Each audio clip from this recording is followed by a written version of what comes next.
अस्सलाम वालेकुम, welcome to my YouTube channel Saba chemist और मैं हूं आपकी प्रोफेसर सबस्ता। हम लोग बायोकेमिस्ट्री के लेक्चर में कार्बोहाइड्रेट्स को स्टडी कर रहे थे।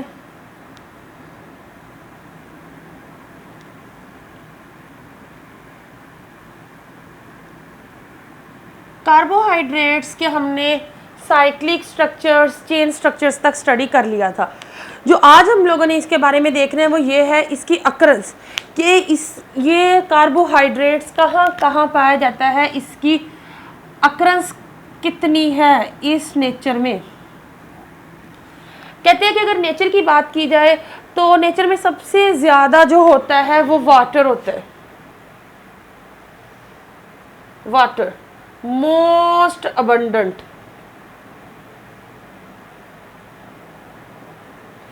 सबसे ज़्यादा अगर किसी चीज़ की क्वांटिटी इस नेचर में है तो वो किसकी है? वाटर की है। लेकिन अगर हम इसकी कार्बोहाइड्रेट्स की बात करें, ये क्या है? फर्स्ट। ठीक है, अगर हम बात करें तो सेकंड नंबर किसका है? तो सेकंड नंबर पे जो है वो कार्बोहाइड्रेट्स पाए जाते हैं इस नेचर में। यानी कि फर्स्ट क्या है? वाटर और सेकंड कार्बोहाइड्रेट्स। कार्बोहाइड्रेट्स की इतनी ज़्यादा अमाउंट नेचर में पाई जाती है। कहते हैं इस बात का अंदाज़ा हम लगा सकते हैं, इसकी अक्रंस का अंदाज़ा, कि अगर हम लोग प्लांट्स की सेल वॉल के बारे में देखें कि ये सेल है उस एक,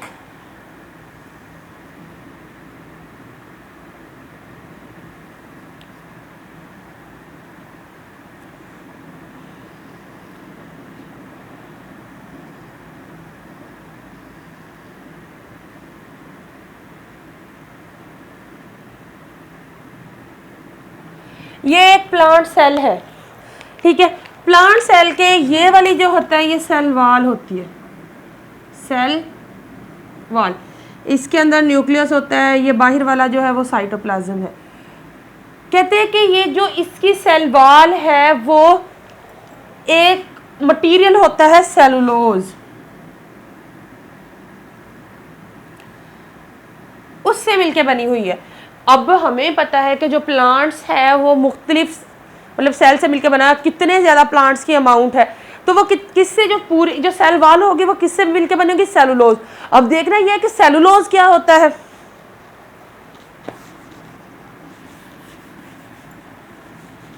अगर हम बात करें सेलुलोज की,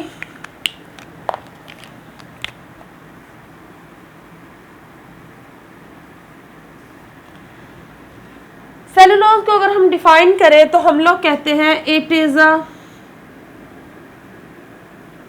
लॉन्ग चेन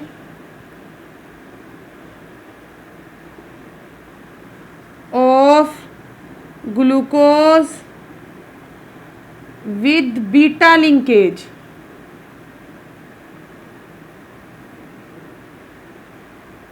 कि सेलुलोज क्या है? ये लॉन्ग चेन ऑफ ग्लूकोज है विद बीटा लिंकेज। ये बात तो हो गई कि सेल वॉल जो है वो किससे मिलके बनी है? सेलुलोज से। और सेलुलोज क्या है? लॉन्ग चेन है किसकी? ग्लूकोज की। और ग्लूकोज क्या है? कार्बोहाइड्रेट्स है। यानी कि जो सेल वॉल है वो किससे मिलके बनी है? इन शॉर्ट कार्बोहाइड्रेट से मिलके बनी है। अब हम लोगों ने ये देखना है कि बीटा लिंकेज क्या होता है।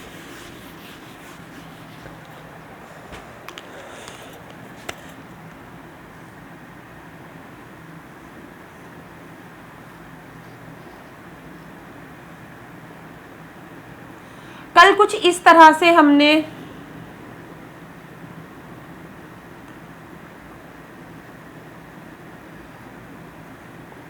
इसका ग्लूकोज का स्ट्रक्चर देखा था।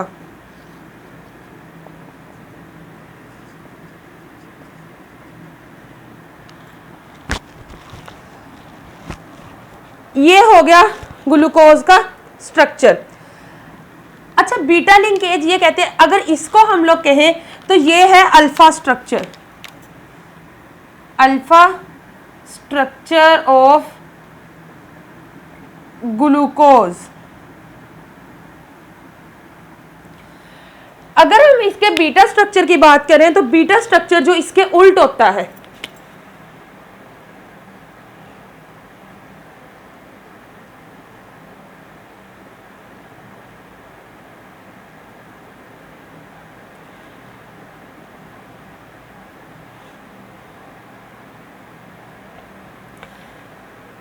यानी कि अगर हम लोग ये देखें कि इसका जो स्ट्रक्चर है वो किस तरह से अगर हम लोग बनाएं,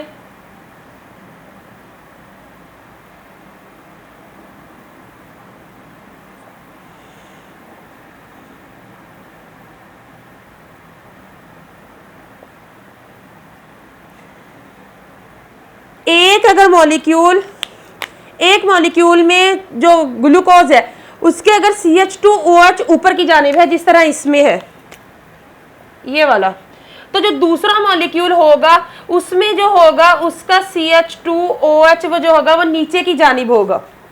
ठीक है, यानी ये क्या हो जाएगा, ये घूम जाएगा, इसका उल्ट हो जाएगा। तो ऑब्वियसली यहाँ पे OH होगा, यहाँ पे H होगा, तो इस तरह से ये लिंकेज बनेगा।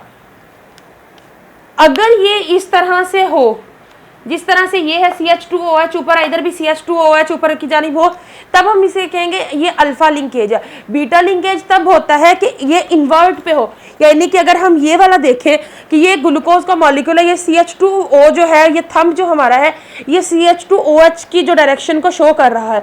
जो दूसरा मॉलिक्यूल ग्लूकोज का आके अटैच होगा वो इस तरह से होगा कि यानी ये थंब किसको शो करे, CH2OH को। ये क्या है, ये 180 डिग्री के जो एंगल है उससे इन्वर्ट हो जाएगा। बिल्कुल इस तरह से जो इनके दरमियान लिंकेज बनेगा उसको हम बीटा लिंकेज कहते हैं। ठीक है, जो सेलुलोज है, जो सेलुलोज वो है long chain of glucose with beta linkage, यानी ग्लूकोज की इस तरह से लॉन्ग चेन बनती जाती है बीटा लिंकेज की मदद से। ठीक है, कहते हैं कि अगर हम बात करें कि 50 मतलब अगर हम ड्राई वेट का मतलब होता है कि अगर उसमें से पानी को निकाल लिया जाए, ऑब्वियसली कोई भी सेल है उसमें सबसे ज़्यादा जो अमाउंट होती है वो वाटर की होती है, लेकिन अगर हम उसका ड्राई वेट को देखें यानी उसमें से पानी को सेपरेट कर दिया जाए तो तकरीबन 50 to 80% जो होती है वो कार्बोहाइड्रेट्स उसमें प्रेजेंट होते हैं और 50 to 20% अदर कंपोनेंट्स प्रेजेंट होते हैं। ठीक है, ये इसकी अक्रेंस है। नेक्स्ट हमने देखना है कि इसकी नेचुरल प्रोडक्शन होती कैसे है, यानी कि कार्बोहाइड्रेट्स जो है उनको वैसे भी इंडस्ट्रीज वगैरह में, लेबोरेटरीज वगैरह में भी तैयार किया जाता है, लेकिन इसकी नेचुरल प्रोडक्शन कैसे होती है।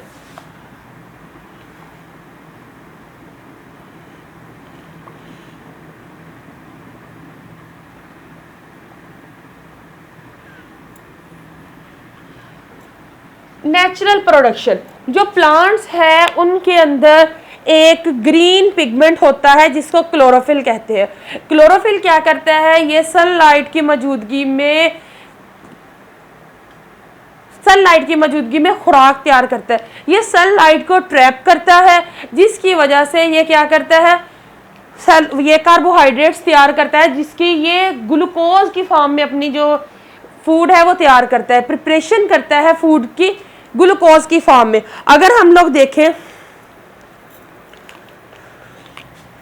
तो ये क्या करता है, जिस तरह से हम लोग क्या करते हैं, हम लोग ऑक्सीजन को इनहेल करते हैं और कार्बन डाइऑक्साइड को एक्सहेल करते हैं। यानी जब हम सांस लेते हैं तो ऑक्सीजन को अंदर की तरफ लेके जाते हैं और कार्बन डाइऑक्साइड को बाहर की तरफ लेके जाते हैं। इन रिवर्स जो प्लांट्स है वो ये करते हैं कि वो कार्बन डाइऑक्साइड को अपनी जो खुराक बनाने का अमल है जिसको फोटोसिंथेसिस कहते हैं उसमें इस्तेमाल करते हैं और ऑक्सीजन प्रोड्यूस करते हैं जो कि हम सांस लेने में इस्तेमाल करते हैं। अगर इसके हम लोग ये कुछ फार्मूला का देखें तो कार्बन डाइऑक्साइड वाटर मिलके in the presence of sunlight and chlorophyll,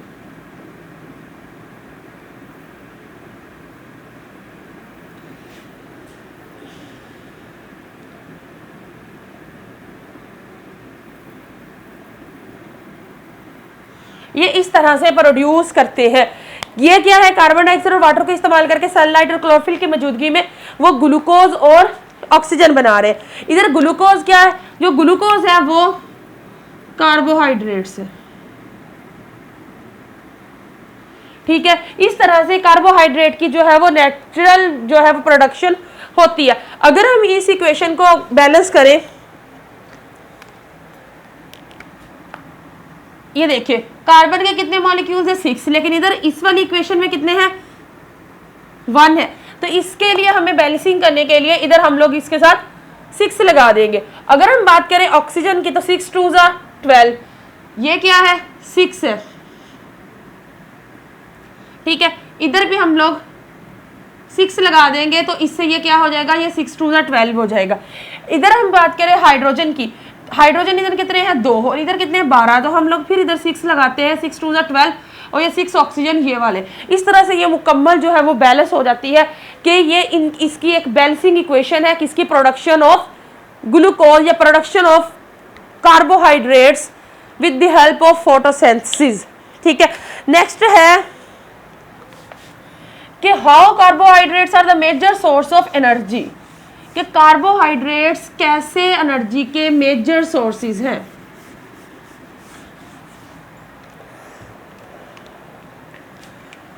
हम लोग जो डेली खुराक यूज करते हैं उनमें मोस्टली जो होते हैं वो कार्बोहाइड्रेट्स प्रेजेंट होते हैं। कि अगर हम बात करें कि अगर हमने 1 ग्राम जो है वो कार्बोहाइड्रेट लिया है तो वो हमें 4 कैलोरीज देगा, ठीक है। यानी कि अगर किसी कोई हेल्दी है पर्सन, उसने अपने आप को जिस तरह थिन करना है, स्मार्ट करना है, तो वो सबसे पहले जो डॉक्टर्स है उसको कहते हैं कि रेकमेंड करते हैं कि कार्बोहाइड्रेट से कम इस्तेमाल करें, क्योंकि वो थोड़ी सी अमाउंट भी अगर हम कार्बोहाइड्रेट्स की लेते हैं तो हमारी बॉडी के अंदर बहुत ज़्यादा कैलोरीज वो प्रोड्यूस कर देता है, ठीक है। इसकी अगर हम देखें कि ये प्रोड्यूस कैसे करता है एनर्जी को, तो जिस तरह भी हमने देखा कि ये इक्वेशन है, इसकी जब ऑक्सीडेशन होती है, ये क्या है ग्लूकोज है, कार्बोहाइड्रेट है, इसकी जब ऑक्सीडेशन होती है, ऑक्सीडेशन क्या होता है, addition of oxygen is called oxidation. जब इसकी ऑक्सीडेशन होती है तो ये कार्बन डाइऑक्साइड और वाटर में टूट जाता है और a large amount of energy जो होती है वो रिलीज होती है। इस तरह से ये जो होती है ये मेजर सोर्स ऑफ एनर्जी कहलाता है कि ये जब ये टूटेगा, कार्बोहाइड्रेट्स क्या ये मॉलिक्यूल है, मतलब जो ग्लूकोज है, ये जब टूटेगा तो big amount of energy release करेगा, ठीक है। नेक्स्ट है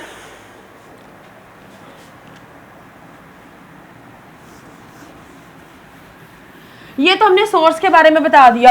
अब ये करना है कि ये तो टूट गया, ठीक है।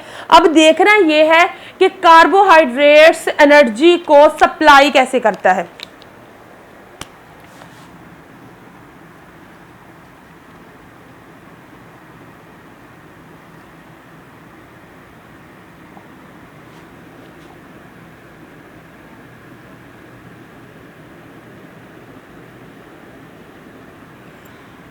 How carbohydrate supply energy. अच्छा, सबसे पहले तो ये होता है कि अगर हम लोग इनकी बात करें कि प्लांट्स में जो कार्बोहाइड्रेट है वो ग्लूकोज की शक्ल में बन रहा है, लेकिन ग्लूकोज की शक्ल में बन रहा है, लेकिन जब ये स्टोर्ड होना है, जब ये स्टोर होना है तब ये ग्लूकोज की फॉर्म में नहीं होगा, बल्कि ग्लूकोज के बहुत सारे मॉलिक्यूल्स आपस में मिलते रहते हैं और एक लार्ज मॉलिक्यूल्स, ये क्या है, ये माइक्रो मॉलिक्यूल है जिसको हम स्मॉल भी कहते हैं, स्मॉल मॉलिक्यूल है, ठीक है। ये क्या है, जब इसने स्टोर होना है तो ये मैक्रो मॉलिक्यूल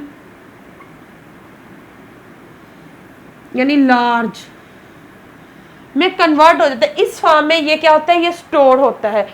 सबसे पहले तो ये करते हैं कि जब भी कोई भी ये किसमें, ये अगर हम देखें तो ये है पॉलीसैकेराइड्स।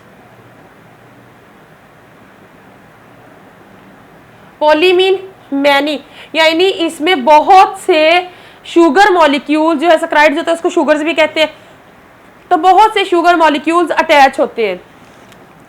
सबसे पहली बात तो ये है कि जब भी ये स्टोर्ड इस फॉर्म में है, पॉलीसैकेराइड्स की फॉर्म में, अगर हम एक पॉलीसैकेराइड देखें